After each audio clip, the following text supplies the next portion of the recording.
Olá, paz do Senhor Jesus Cristo. Estou aqui meditando em mais um texto bíblico, um acontecimento do Novo Testamento. Em Marcos capítulo 14, versículo 26, que diz que Jesus, diante dos acontecimentos ali, Jesus está saindo com os seus discípulos de uma ceia, da Santa Ceia, e ele vai para o Monte das Oliveiras. A Bíblia diz que após ter cantado um louvor, um hino, eles foram para o Monte das Oliveiras e ele diz que vocês todos me abandonarão. Porque havia uma profecia, né? Havia uma profecia dizendo que ferirei o pastor e as ovelhas serão dispersas. E Pedro se adianta, cheio de coragem, empolgado, né? Com toda a confiança, convicto. E Pedro diz: não, eu não. Olha o que Pedro vai dizer. Olha só. Ainda que todos te abandonem, eu não. Eu não te abandono. Aí Jesus volta com a palavra para ele, Jesus conhecendo tudo. Asseguro, Pedro, como quem diz, eu tenho certeza, vai acontecer. Ainda hoje, porque eu acredito que ele já estava na madrugada, já era madrugada. Eu não me especializei muito ali no cronograma da questão mas eu acho que já era madrugada. Porque ainda hoje, Pedro, antes que o galo cante, 3 vezes tu vai me negar. Não é uma, são 3 vezes. 3 vezes tu vai me negar. Aí nós vamos um pouquinho para frente, no mesmo capítulo, mas no versículo 66, e olhe que esse relato, ele passa a ser tão verídico, que ele está registrado em Mateus, Lucas, João, Marcos, todos os evangelhos, está registrado esse acontecimento. E Pedro, no mesmo dia, quando Jesus disse que ele ia negar, era praticamente a madrugada, e no outro dia, naquela mesma noite, os apóstolos, os guardas do Sinédrio vão e capturam Jesus, né? Prende Jesus capturou, Jesus se entregou.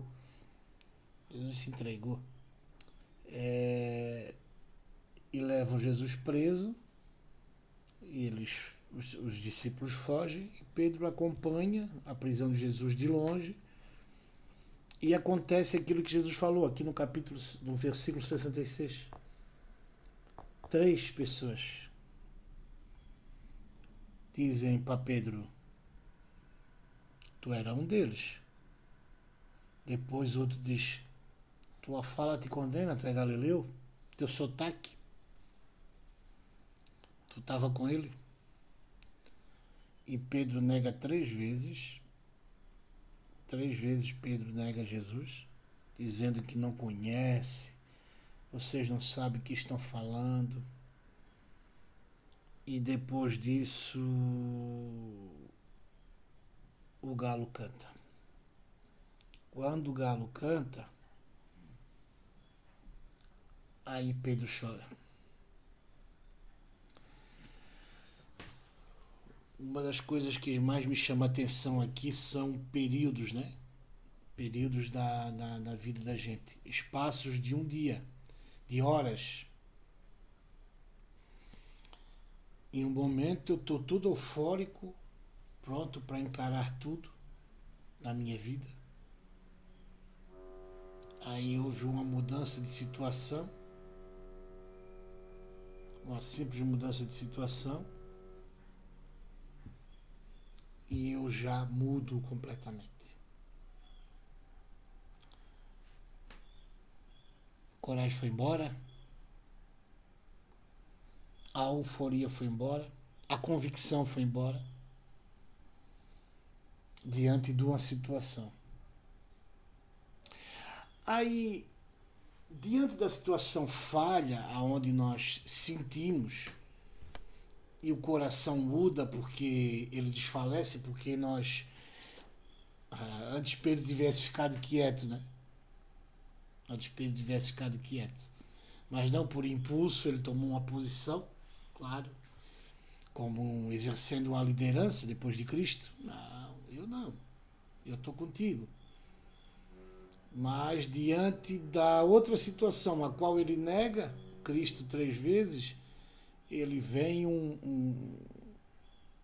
né, o filme volta atrás aqui na cabeça dele. Caramba, hoje mesmo eu falei que eu ia ficar com ele até a última hora. Agora eu já neguei. Acabou, eu não sirvo. Eu não presto para aquilo que eu estava falando. Eu não sirvo para aquilo que eu estava empolgado. Porque a vida da gente é assim mesmo. Né? Às vezes, se nós trazer para nossa vida social, para nossa vida espiritual, né? A nossa vida conjugal, né? Para o nosso meio onde nós trabalhamos, financeiro, econômico, né? Parece que, se eu pegar ali o lado econômico, parece que esse trabalho é tudo que eu quero. Eu sou bom nesse trabalho. Eu vou com tudo aqui agora. Sai da frente que eu administro, eu cuido, eu isso, eu aquilo. A primeira diversidade, eu erro. Apliquei errado, não comprei o produto certo, não vendi no preço que devia vender, o mercado deu um endoidou lá. Eu acho que eu não sirvo mais para aquilo. Se for na vida, na nossa vida social, a gente quer se colocar como aquele que ajuda todo mundo. E quando vem uma situação que a gente não conseguiu, fugiu das nossas mãos, ou até tratou de ignorância, usou de ignorância pelo momento delicado alguém, poxa, eu não sou esse cara gentil, eu não sou esse cara educado, eu não sou esse cara amoroso que eu achei que eu seria. E vem a mesma sensação, a sensação que acabou. Eu não sou isso aí. Eu não sou isso aí não. Já levar para nossa vida conjugal, né? Ou em família, aquele pai exemplar que a gente quer ser, aquela mãe exemplar, aquele filho exemplar, fazendo com que a casa sempre esteja unida, fortalecida, resolvendo todos os problemas, e vem uma situação embaraçosa e a gente entende que fracassou. Frustração. Vem aquele desejo de eu não sirvo como pai, para que eu ser casado, para que eu ser pai, para que eu ser filho, para que eu ser esposa. E no nosso ministério, na nossa vida espiritual, no nosso ministério, é a mesma coisa. Às vezes a gente cuida de um rebanho ou de um grupo, e claro que se tu assumiu essa liderança porque tu tem o dom, e quem te impulsou também viu esse dom em ti, mas no primeiro impasse que tu errou, tu já vai ficar envergonhado, porque, poxa, eu errei. Eu estava com a coragem, estava encorajado. Pedro estava encorajado. Pedro estava muito encorajado. Não é à toa que quando vieram prender, ele soltou a espada na orelha do Malco, do servo do sumo sacerdote, e foi no mesmo dia. No mesmo dia. Depois que Jesus disse que ele ia negar, foi mais ou menos um espacinho de tempo. Já chegou ali os soldados e olha, nós vamos te levar. Aí Pedro tenta cortar ali, puxa a espada e Jesus adverte, faz o milagre, cura a orelha de Malco. Mas daqui um pouquinho mais para frente, tudo no mesmo dia, mesmo episódio. Pedro já está desanimado e Marcos vai dizer que e pôs-se a chorar. Tamanha amargura, decepção, estado de chegar ao zero, de voltar para trás, de dizer que não serve.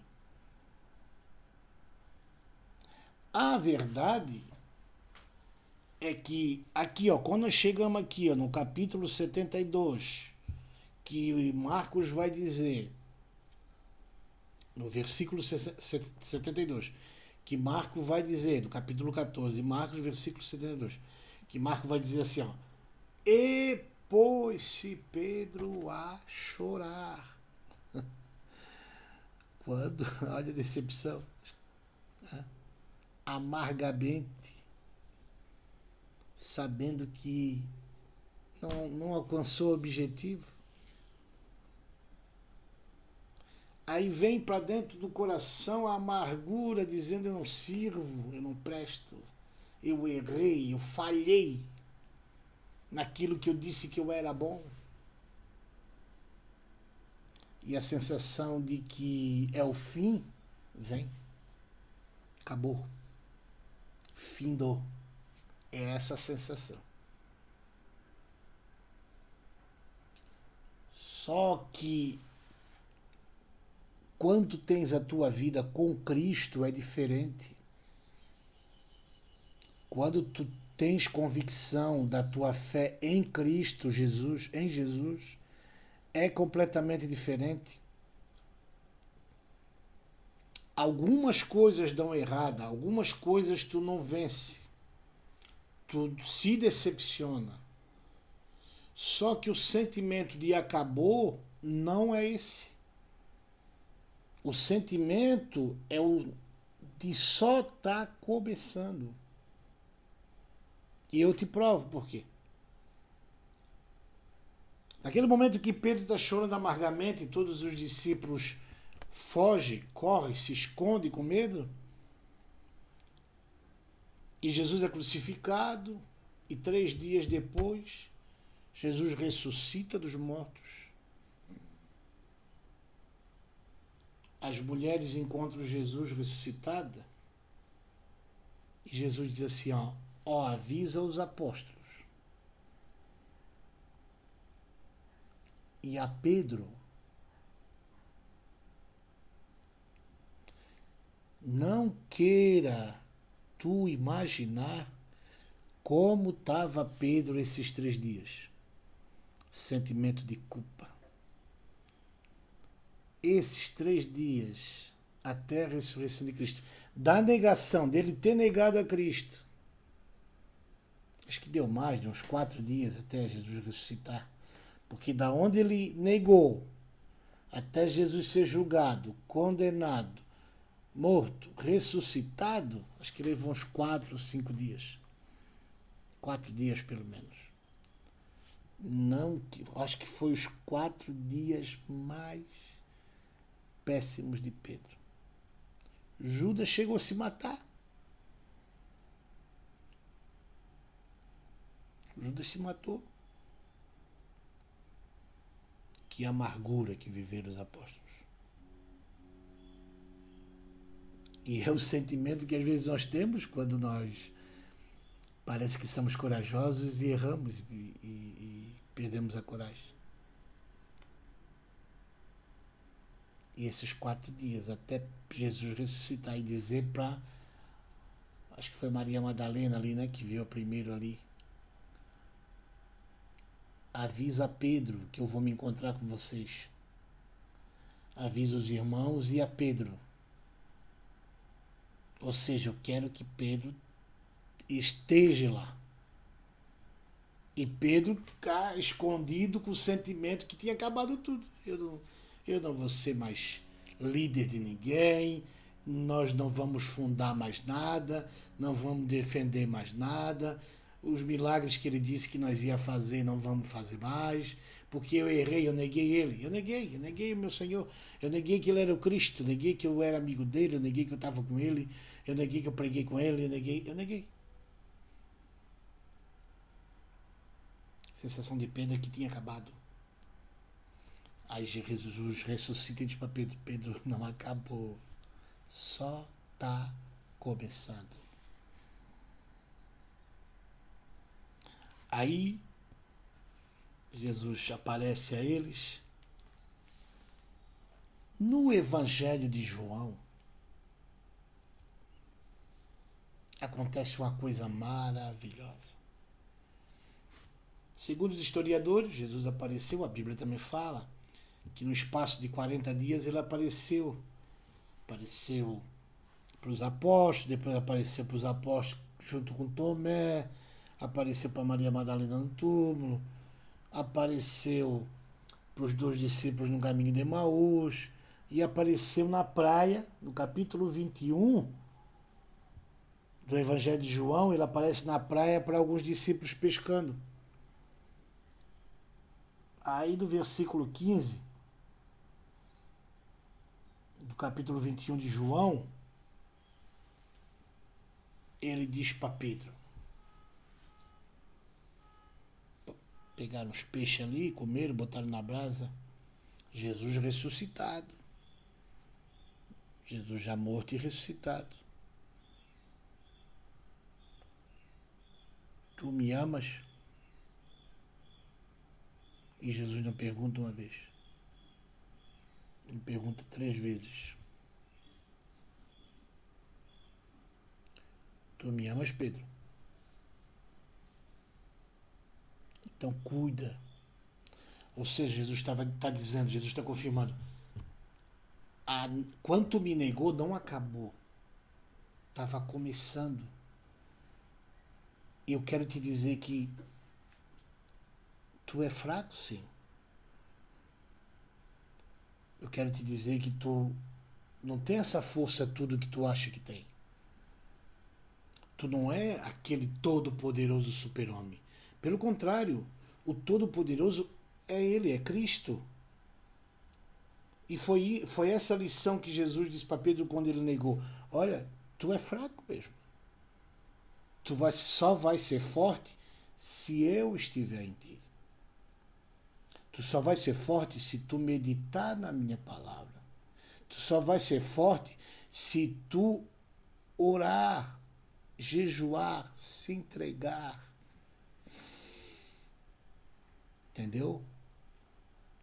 Agora, como tu já aprendeu que tu é fraco sim, que tu só é forte quando eu estou em ti, eu estou te dizendo aqui, eu vou te fortalecer. Apacenta as minhas ovelhas. Ou seja, eu vou te instruir naquilo que tu precisa em todas as áreas da tua vida. Eu vou te instruir. Tu não é o melhor economista do mundo, não. Tu prosperou é porque eu estou te instruindo. Tu não é o melhor pai do mundo, ou mãe do mundo, ou chefe de família, não. É porque eu que te instruo e cuido de ti e te abençoo. Tu não é o melhor pastor do mundo, ou líder. Não, é eu que te instruo, eu que te capacito, eu que te dou a graça, a unção.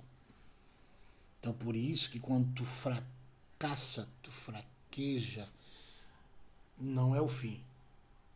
É o começo de uma bênção que vem para te se levantar melhor, mais fortalecido, mais instruído, mais próximo do Espírito Santo de Deus.